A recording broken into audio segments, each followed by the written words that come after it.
El valor no es el precio, ni el precio es el valor de las cosas.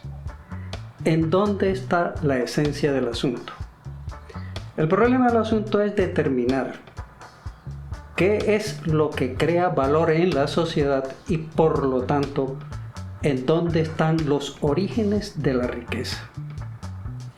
De acuerdo con las corrientes de pensamiento que se dan en la economía, una cosa es considerar que el esfuerzo de la sociedad a través del trabajo es lo que genera valor y por lo tanto es el origen de la riqueza.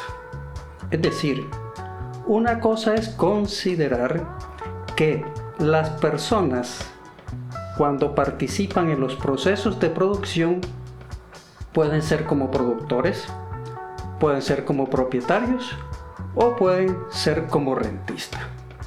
Esta es una cosa diferente a que si se considerara que el valor que se crea en la sociedad está en la esfera de la circulación o en la esfera de la especulación. Ahora, ¿por qué traer a cuento esto hoy, a comienzos del siglo XXI?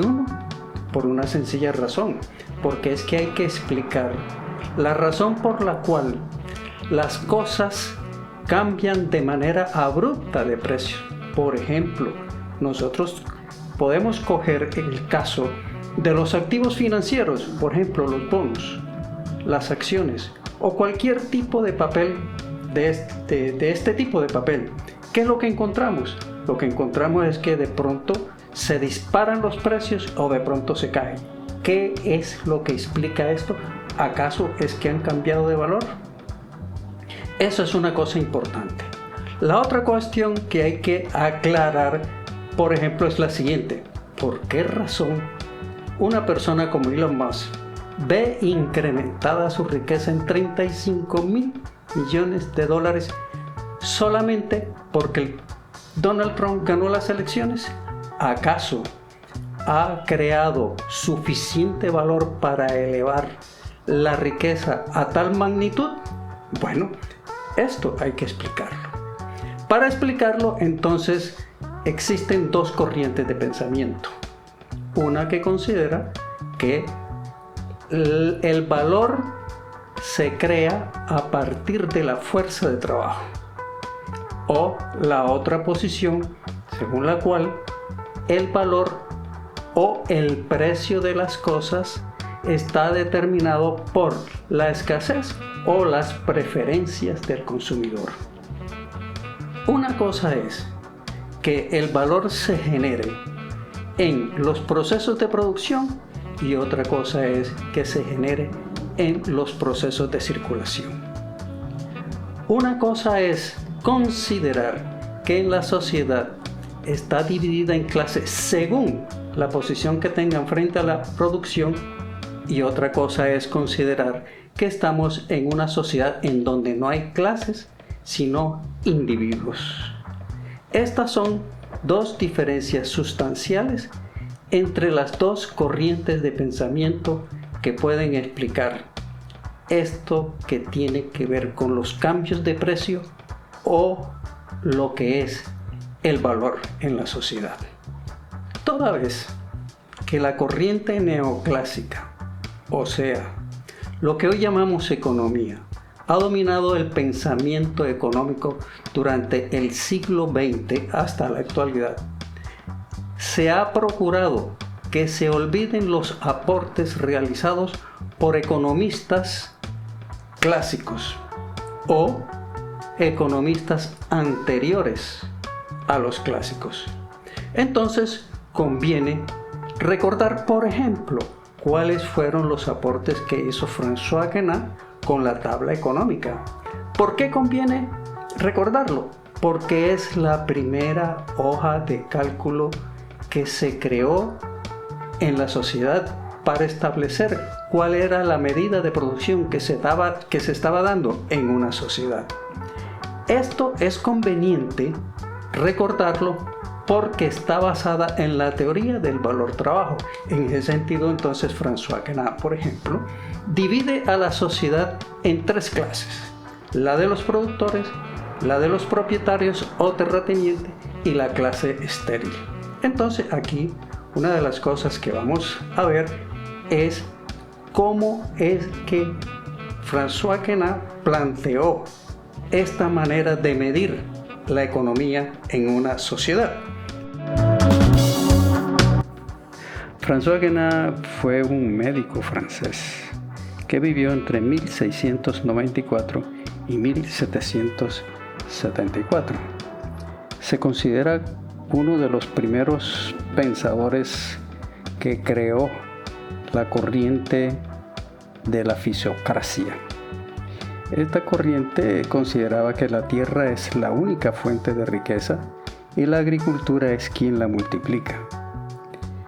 Consideró sobre esta base que el valor que se creaba en la sociedad se realizaba a través del trabajo y que la agricultura era la fuente de la riqueza que tenía la sociedad. Uno de los aportes más importantes que se hace en la economía en sus comienzos es la tabla económica que aportó François Queneau. Esto fue en 1758. Tanto es que la economista Mariana Mazzucato considera que esta es la primera hoja de cálculo.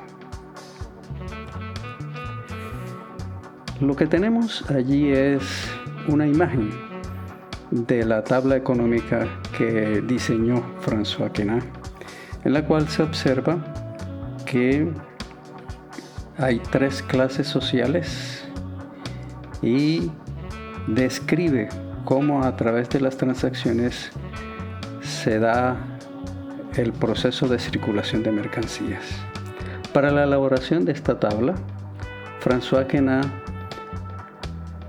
parte de la base de que el trabajo es lo que crea valor y además divide la sociedad teniendo en cuenta la posición que cada persona tiene frente a los procesos productivos, y en ese sentido entonces definió que existían tres clases sociales: la de los productores, la de los propietarios, que en ese momento eran los terratenientes, y la clase estéril. François Queneau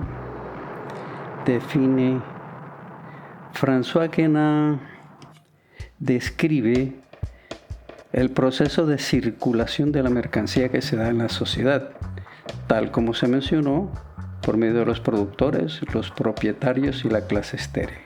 Considera que cada uno tiene dinero y productos. Parte de una situación inicial en la cual los productores tienen 4 alimentos, una materia prima.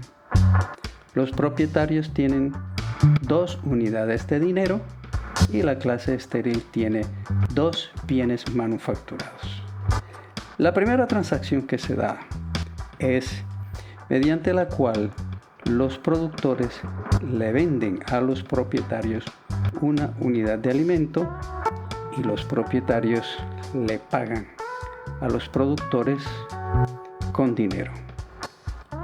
Esta transacción representa una equivalencia de valor, es decir, esas unidades monetarias que reciben los productores equivalen a la unidad de alimentos que entregaron.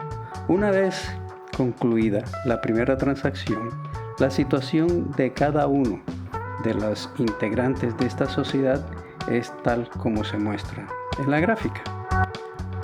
En una segunda transacción, la clase estéril le entrega o le vende a los propietarios una unidad de productos manufacturados o de bienes manufacturados.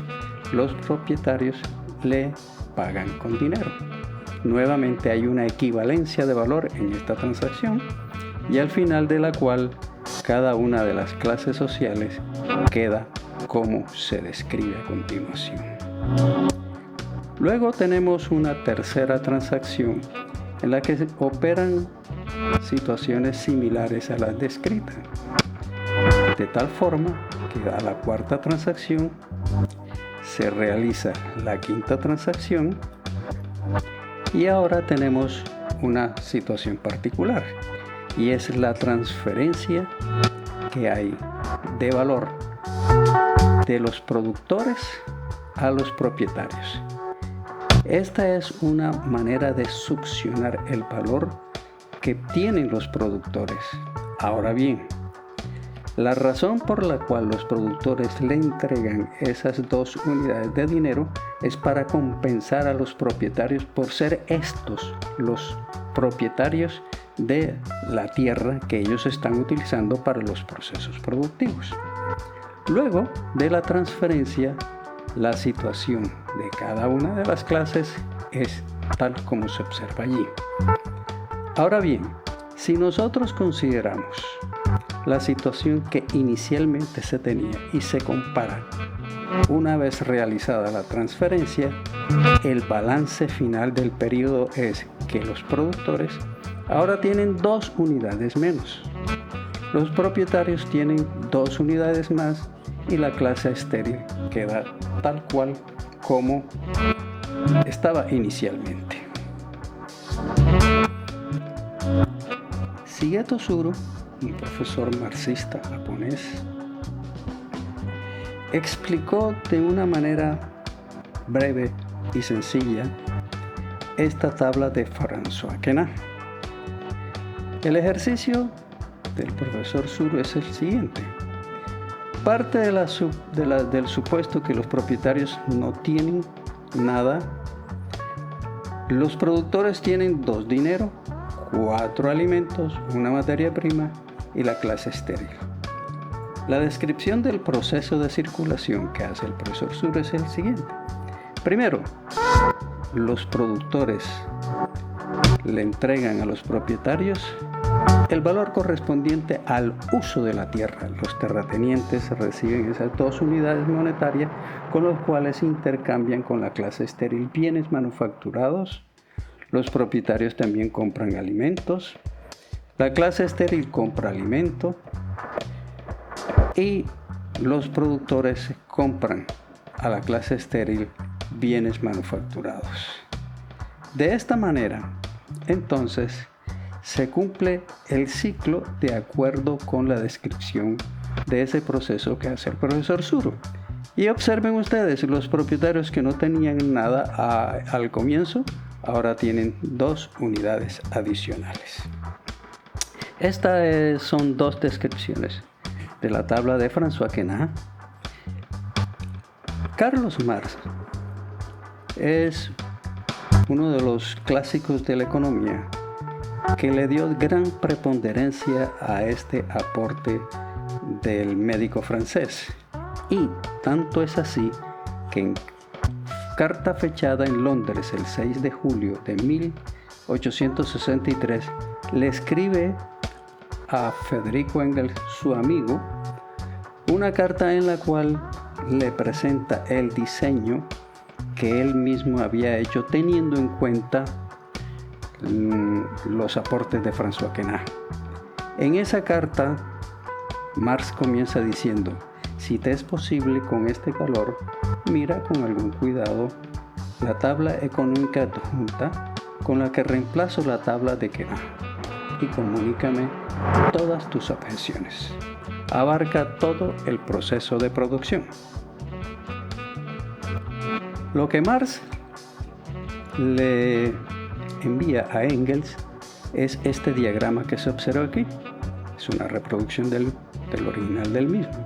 El profesor Tsuru dice: este diagrama, complicado como era, con 14 líneas ascendentes, que son las que se están representadas en el gráfico de forma punteada, y 7 descendentes, que son las que están en líneas continuas, no fue usado al fin para la exposición y dejó el campo a la hoy conocida forma de tabla ecuacional. Una reproducción de esa misma tabla es la que se observa aquí, en esta imagen. Y a partir de esta imagen vamos a ir paso a paso para reproducir precisamente lo que hizo Marx en su carta a Federico Engels. El cuadro lo vamos a señalar de este lado y de este lado vamos a ir describiendo el flujo del diagrama. Partimos de la base que existen dos ramas de la producción: aquella en la que se produce maquinaria y materia prima, y la de los productos de subsistencia, producto de medios de subsistencia, que es los bienes de consumo, y vamos a tener en cuenta una tercera parte que es la producción en su conjunto, que es la sumatoria de las producciones de bienes de consumo más las producciones de bienes de capital. En un segundo paso,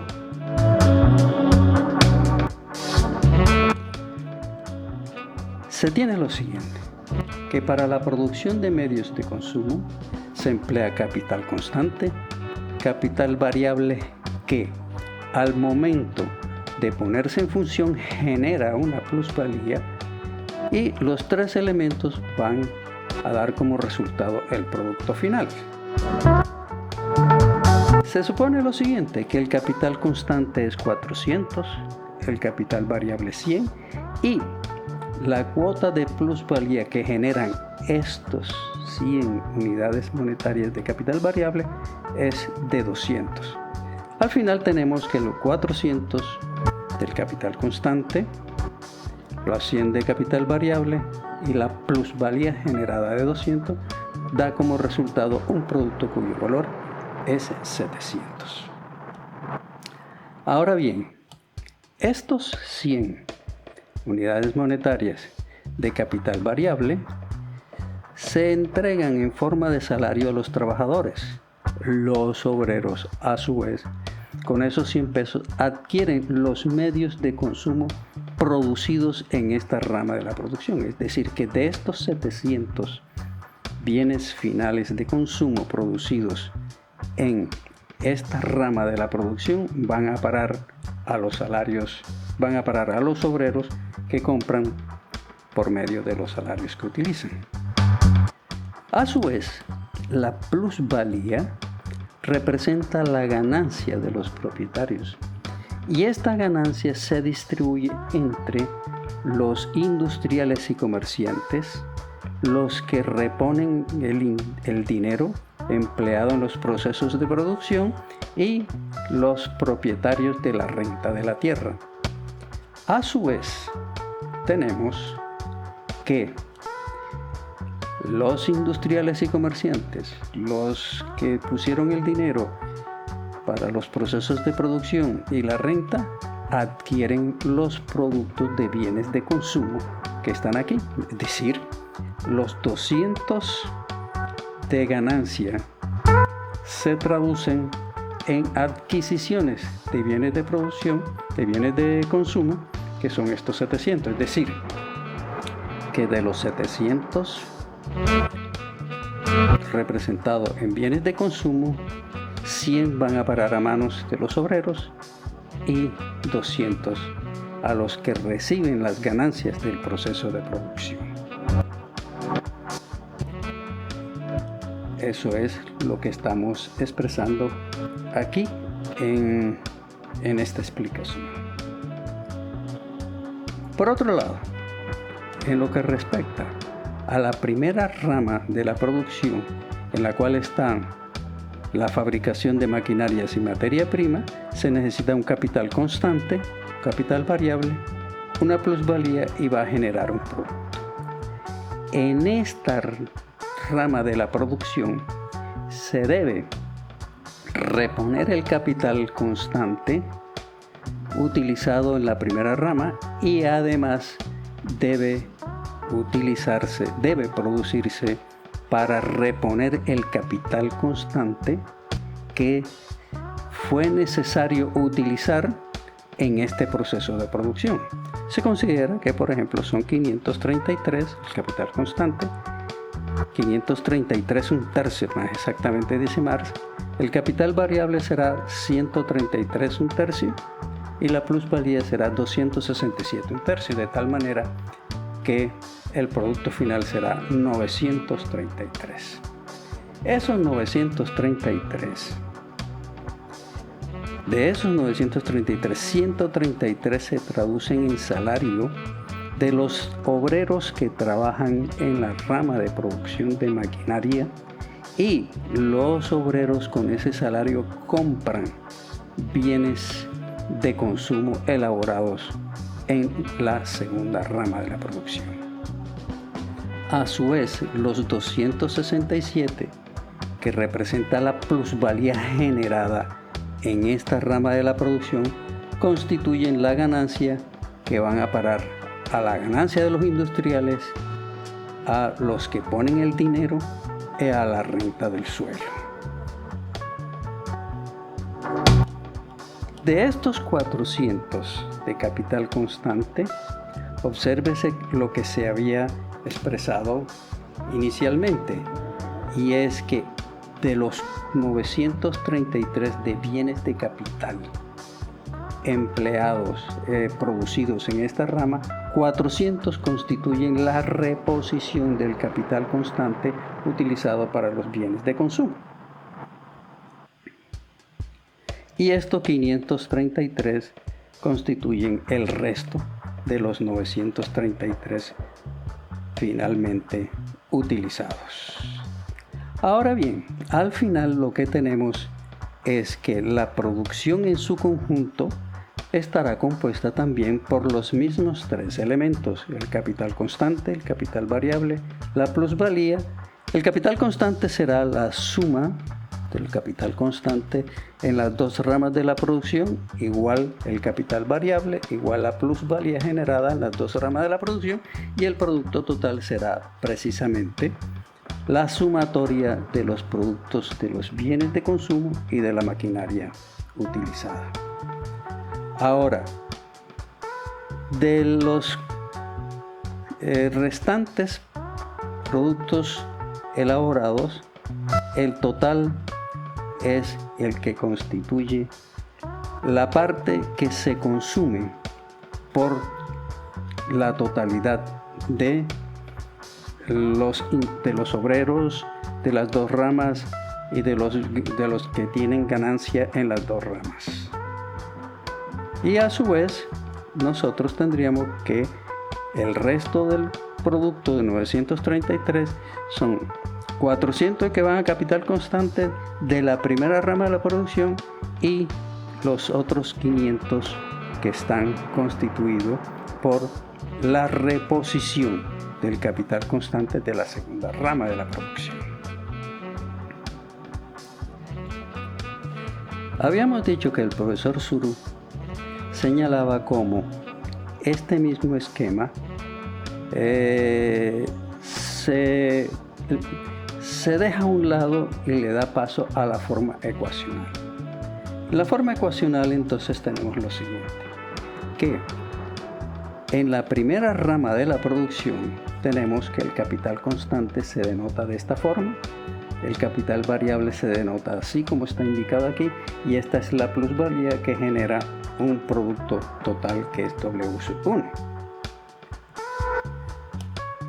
En la segunda rama, que es de la producción, que es donde se elaboran los bienes de subsistencia, igualmente tendríamos un capital constante 2, capital variable 2, una plusvalía 2 y un producto total W sub 2. C sub 1 y C sub 2 constituyen la producción total de los medios de producción, esto que tenemos aquí. A su vez, esta es la demanda total de los medios de consumo. B sub 1 por P sub 1, esto que tenemos aquí. B sub 1, esto que es capital variable, y es la plusvalía, en este caso de la segunda rama, capital variable, plusvalía de la segunda rama, constituye la demanda total de los medios de consumo. Por lo tanto, la demanda de bienes de consumo debe ser igual a la producción del sector 2. Es decir, que si esto que tenemos aquí es la demanda total de los dos sectores, entonces lo que vamos a tener es que la demanda total de los dos sectores debe ser igual a lo que se produce en el sector 2, o sea, la cantidad de bienes de consumo producidos. ¿De dónde tenemos? Que C sub 2, despejando aquí la ecuación, este capital constante de la segunda parte viene siendo igual a el capital variable de el sector 1, este que tenemos acá, más la plusvalía del sector 1 que tenemos aquí. Y esta es la condición para lo que Marx llama la reproducción simple, es decir, una situación hipotética en la cual el desarrollo del capitalismo es tal que el capital consumido se repone sin necesidad de estar ampliándose, sin que se amplíe. Ahora, pero si la plusvalía se descompone en las siguientes partes, en las diversas ramas de la industria para ampliar el capital constante, es decir, si pasamos de la condición de reproducción simple a una condición en la cual se va a ampliar la reproducción del capital, entonces pudiéramos considerar que la plusvalía se va a descomponer en lo siguiente. Una parte se va a destinar al consumo de los que reciben las ganancias del proceso de producción, una provisión para aumentar ese consumo, otra provisión para aumentar el capital variable, es decir, una parte de la plusvalía se destina a aumentar el capital variable y la otra para aumentar el capital constante. Entonces tendríamos que la plusvalía, tal cual como lo hemos dicho aquí, si se descompone, tendríamos una parte para el consumo, otra parte para ampliar el consumo, otra parte para aumentar el capital variable y la siguiente para aumentar el capital constante. Si esto ocurre cuando la parte de la plusvalía destinada a aumentar el capital constante no se divide en las diversas industrias y ramas de la producción en las proporciones correctas, entonces sobreviene la crisis. Esa es la explicación que da Marx en una situación en la cual hay una ampliación del capital. La pertinencia de este conocimiento que acabamos de ver radica precisamente en que explica de manera matemática la creación de valor y la formación de la riqueza. Nada más pertinente en un mundo en el cual la inequidad tiene en la miseria a miles de millones de personas. Una situación tan ignominiosa como esta no puede pasar desapercibida y este mal no tiene por qué durar más de 100 años.